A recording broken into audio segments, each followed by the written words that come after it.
রাজধানীর সোহরাওয়ার্দী উদ্যান থেকে সরাসরি যোগ দিচ্ছেন সহকর্মী মাহবুবুর রহমান। মাহবুব, সোহরাওয়ার্দী উদ্যানে এখন কি আয়োজন চলছে?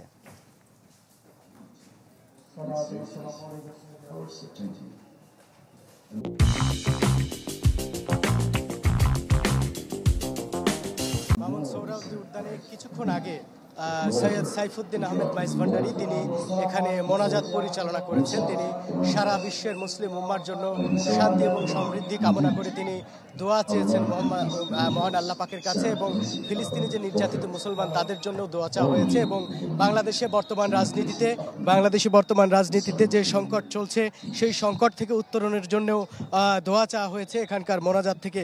এছাড়া তিনি বলেছেন যে বাংলাদেশের সংখ্যালঘু তারাই যারা আসলে উগ্র আচরণ করে এবং তারা যেন হেদায়েত প্রাপ্ত হয় সেই লক্ষ্যে তিনি দোয়া করেছেন। এবং এই মুহূর্তে এখানে কিন্তু জোহরের আজান দেওয়া হচ্ছে এবং তারা সবাই মিলে এখানে জোহরের নামাজ আদায় করবেন।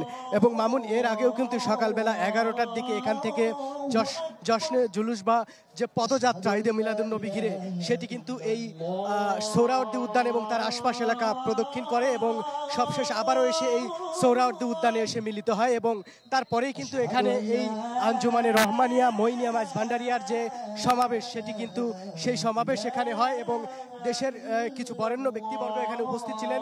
তারা এখানে বক্তব্য দিয়েছেন। একজন কবি ছিলেন যিনি দার্শনিক এবং কবি নামে পরিচিত ফরহাদ মজহার ছিলেন। এছাড়া বিভিন্ন ইসলামিক সংগঠনের নেতৃবৃন্দ তারা এখানে উপস্থিত ছিলেন। এখানে গজল পরিবেশন করা হয় এবং সবশেষ যিনি মাওলানা সৈয়দ সাইফুদ্দিন মাইজভান্ডারি তিনি মোনাজাত পরিচালনার মধ্য দিয়ে আজকের এই ঈদে মিলাদুন্নবী হযরতে মুহাম্মদ সাল্লাল্লাহু আলাইহি সাল্লামের যে জন্মদিন সেটির অনুষ্ঠান এখানে সমাপ্তি ঘোষণা করা হয়। মামুন, ধন্যবাদ আপনাকে। সোহরাওয়ার্দী উদ্যান থেকে যোগ দিয়েছিলেন সহকর্মী মাহবুবুর রহমান।